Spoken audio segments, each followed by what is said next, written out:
Hello. छोटी सी पापा की परी जाने कब बड़ी हो गई। जिम्मेदारियों का मतलब भी नहीं पता था, तब भी निभाती चली गई। जब ये नन्हे कदम बाहर निकले तो लोगों ने बहुत रोका, लेकिन मैं चलती गई और अपनी कहानी लिखती गई।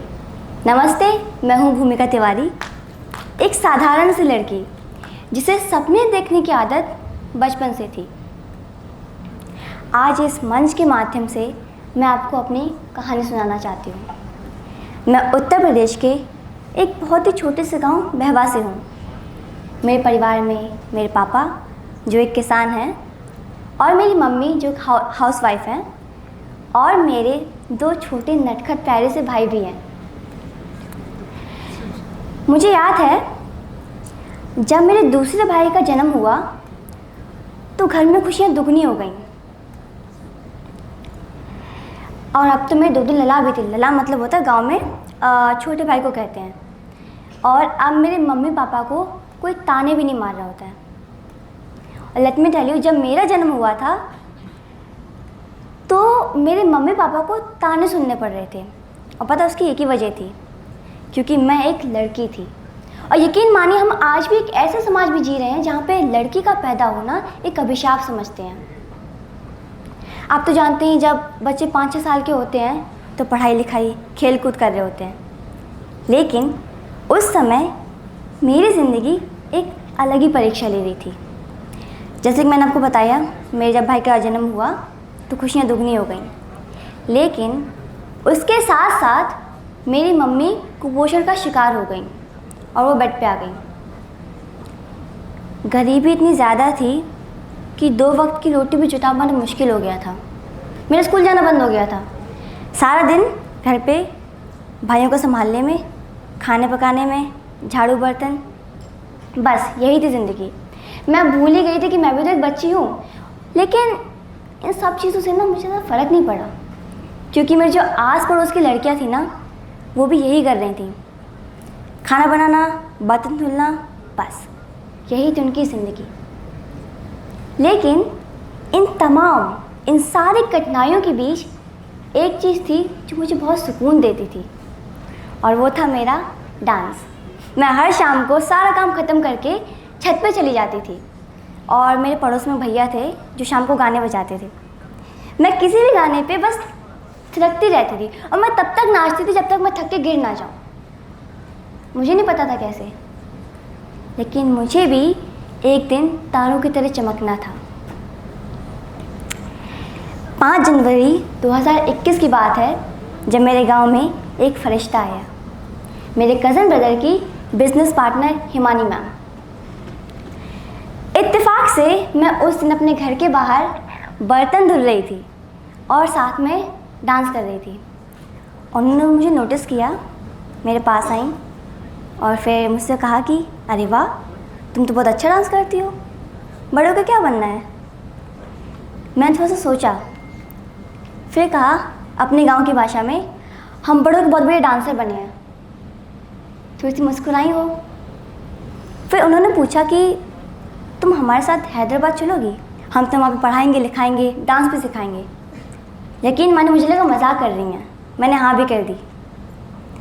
उसके बाद मेरे कज़न ब्रदर ने और हिमानी मैम ने मेरे मम्मी पापा को बहुत मनाया। ऑफ कोर्स ईजी नहीं था, क्योंकि कौन अपने बच्चे को किसी अनजान व्यक्ति को दे सकता है। लेकिन बहुत रिक्वेस्ट करने के बाद मेरे मम्मी पापा को राज़ी कर लिया। मुझे कुछ समझ में नहीं आ रहा था, क्या हो रहा है, क्या आगे होने वाला है, कहीं कोई सपना तो नहीं। खैर, हम लोग 7 जनवरी 2021 को हैदराबाद के लिए रवाना हुई, और मैंने पहली बार एक रियल लाइफ में फ़्लाइट देखी, you can say airplane. And मैं उन बच्चों में से थी जो गांव में ज़मीन से देखती थी। और पता है गांव के बच्चे क्या करते हैं, जब भी कोई फ़्लाइट देखते हैं उसके पीछे भागने लगते हैं और फिर हाई हेलो करते रहते हैं। मैं उनमें से थी। And I was so lucky कि मैंने अपनी आँखों से देखा। I was so surprise. Finally खैर हम लोग हैदराबाद पहुँचे। मुझे ऐसा लग रहा था जैसे मैं अपने किसी सपनों की दुनिया में आ गई हूँ। अच्छे कपड़े, अच्छा खाना, एक सुंदर सा घर। हिमानी मैम ने मुझे वो सारी सुविधाएं दी जिनके मैं सिर्फ सपने देखा करती थी। अब आप लोगों को लग रहा होगा इस लड़की की लाइफ से बिल्कुल सेटल हो गई, बढ़िया, कोई दिक्कत नहीं। लेकिन कहते हैं ना, ज़िंदगी में उतार चढ़ाव आते ही आते हैं, और एक दिन मेरी लाइफ में भी आए। एक दिन मेरी मम्मी का कॉल आया, घबराते हुए आवाज़ में बोली कि बेटा जल्दी से गांव वापस आ जाओ। हम उसी दिन गांव के लिए रवाना हो गए। वहाँ पहुँच के देखा मेरे पापा जो थे बेड पे लेटे हुए थे। बोलना तो दूर, वो हिल-डुल तक नहीं पा रहे थे। मुझे कुछ समझ में नहीं आ रहा था। मेरे भाई, मेरी मम्मी सब रो रहे थे। मुझे पता चला कि मेरे पापा को पैरालिसिस का अटैक पड़ा था, पूरा हाफ लेफ्ट बॉडी में। मैं स्टन्ड हो गई थी बिल्कुल, मुझे कुछ समझ में आ रहा था। मैं भी रो रही थी वहाँ पे। खैर अगले दिन हिमानी मैम मेरे पास आई। उन्होंने जनरली पूछा मुझसे, तुम हैदराबाद वापस चलोगी? एंड उस दिन मुझे अपनी लाइफ का सबसे बड़ा डिसीजन लेना था। या तो मैं गांव में रुक के अपने परिवार की सेवा करूं, और या तो फिर हैदराबाद वापस जाऊं अपने सपना पूरा करने के लिए। एंड जाहिर सी बात है मैंने अपने परिवार को चूज़ किया, क्योंकि कौन अपने परिवार को इस हालत में छोड़ के जा सकता है। क्योंकि एक ही पर्सन था जो हमारे घर में कमाता था, वो थे मेरे पापा। मैम को अकेले जाना पड़ा। आई वॉज श्योर कि मैम बहुत दुखी थी, क्योंकि उन्होंने मेरे साथ मिलकर मुझे एक बड़ा इंसान बनाने का सपना देखा था, और जो अब अधूरा रह चुका था। अब मेरे परिवार की हालत और बुरी हो गई। जहाँ पहले मेरी मम्मी बीमार थी, अब मेरे पापा भी बेड पे आ चुके थे।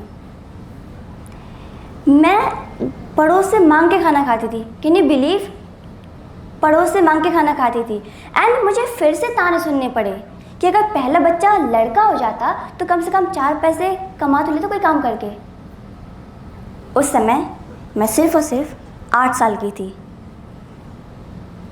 लेकिन ये बात सुन के ना मैंने फूल माला बनाने का काम शुरू कर दिया, और यू वोंट बिलीव मुझे उसके दिन के 10-20 रुपये मिलते थे। That's it. उससे कितना साग सब्जी आ जाएगी, थोड़ी बहुत। अब जहाँ पहले एक पूरे दिन में एक वक्त का भी खाना नहीं मिलता था, थोड़ा बहुत तो मिल रहा है ना। फिर एक दिन मेरी मम्मी ने अपने सारे गहने बेच के एक बहुत ही छोटी सी, मतलब बहुत छोटी सी किराने की दुकान खोली घर में। नाउ अब उससे जो पैसे आते थे उससे मेरे पापा का इलाज होने लगा। हालात थोड़े से सुधरे। इलाज के चलते मेरे पापा जो है बोलने लगे थे लड़खड़ा के, थोड़ा सा बेटर हुई उनकी हेल्थ। तो एक दिन उन्होंने मुझे अपने पास बुलाया और लड़खड़ाती आवाज़ में बोला अपने गांव की भाषा में, आपको बता दें कि मेरे पापा मुझे प्यार से परी या फिर चिरैया बोलते हैं। तो मैं उनके पास गई और उन्होंने कहा कि ओ परी, तुम्हें डांसर नहीं बनना है, हैदराबाद वापस नहीं जाना है, बड़ी हीरोइन नहीं बनना है। फिर मेरा भाई मेरे पास आया जो मुझसे छोटा है। उसने कहा कि दीदी तुम जाओ, हम सब संभालेंगे। कभी कभी ज़िंदगी आपको एक ऐसे मोड़ पे ले आती है जहाँ से हर रास्ता मुश्किल लगता है, लेकिन आपका एक फ़ैसला आपकी पूरी ज़िंदगी बदल सकता है। मेरे परिवार का इतना सपोर्ट देख के मैंने तुरंत झट से मैम को कॉल किया और कहा कि मैम मुझे वापस आना है। मेरे सोए हुए सपने जाके, just because of my parents support. मैं जब हैदराबाद गई, जहाँ अब मेरी मुश्किलें कम हो चुकी थी, वहीं मैम की बढ़ चुकी थी, क्योंकि अब ताने मुझे नहीं मैम को सुनने पड़ रहे थे। लोग कहते थे कि दूसरे का बच्चा पालना इतना आसान नहीं होता है, तुम खुद के बच्चे का हिस्सा कैसे किसी अनजान बच्चे को दे सकती हो। यू वॉन्ट बिलीव कि मैम ने किसी की नहीं सुनी और मुझसे कहा बेटा तुम बस मेहनत करो, लोग खुद बदलेंगे। और मैंने वही किया, जी जान लगा के मेहनत की, पढ़ाई की, लिखाई की। और हिमानी मैम ने मुझे कई प्रकार के डांस भी सिखाई, belly dance, Bharatanatyam, Kathak, Lavani, contemporary, hip hop, सब सिखाया। और साथ ही साथ एक इंटरनेशनल स्कूल में एडमिशन भी दिलवाया। और ऑफ कोर्स एडमिशन लेने में बहुत दिक्कतें आई। स्टार्टिंग में लोग कहते थे कि अगर गांव का बच्चा हमारे स्कूल में पढ़ेगा तो क्या इफेक्ट पड़ेगा हमारे बच्चों पे। बट लकीली एक स्कूल था कायरस, उसने मुझे एक अपॉर्चुनिटी दी मुझे प्रूव करने के लिए। And right now I am in 6th grade in international school. Thank you. And now मुझे सोशल मीडिया पे 2 मिलियन से भी ज़्यादा लोग जानते हैं। Thank you. और कहीं ना कहीं उसके पीछे हिमानी मैम का बहुत बड़ा हाथ है। वैसे बताना चाहूँगी कि मैं श्रीदेवी मैम की बहुत बड़ी फ़ैन हूँ और ज़्यादातर उन्हीं के गानों पे डांस भी करती हूँ। और कहीं ना कहीं उनका भी आशीर्वाद है कि लोग मुझे इतना सपोर्ट करते हैं। जहाँ लोग मेरे मम्मी पापा को ताने मारा करते थे, आज वही लोग उनके साथ फ़ोटो खिंचवाते हैं और उन्हें इज्जत देते हैं। मैं यहाँ तक आ पाई, उसका पता एक ही रीज़न है, मेरे डांस के प्रति मेरा जुनून और मेरे गुरु जो है मेरी हिमानी मैम। अगर आपके अंदर भी ना किसी चीज़ का सच्चा जुनून है दिल से, तो पूरी दुनिया मिलकर भी ना आपको रोक नहीं सकती। और पैशन सिर्फ एक कला नहीं होती है, एक ऊर्जा होती है जो आपको मुश्किल से मुश्किल हालातों में भी खड़ा करके रखती है। सपने देखो, उन्हें पूरा करने का जुनून रखो, क्योंकि जब आप किसी चीज़ के लिए दिल से पाना चाहते हैं, किसी भी चीज़ को, चाहे फिर वो डांस हो, पढ़ाई हो, किसी भी अपने सपने को पूरा करना चाहते हैं, तो पूरी कायनात आपको उससे मिलाने में लग जाती है।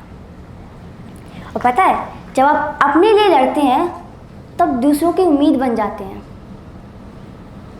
आज की थीम है the power of one, but I believe it is the power of one support, जो हिमानी मैम ने मुझे दिया और मैंने उस अपॉर्चुनिटी को ग्रैब किया। अभी मैं प्रूव कर रही हूँ उसको। एंड बिलीव मी, यकीन मानिए कि आपका एक सपोर्ट, जस्ट वन सपोर्ट, किसी की ज़िंदगी बदल सकता है, जैसे हिमानी मैम ने मेरी बदली। Thank you.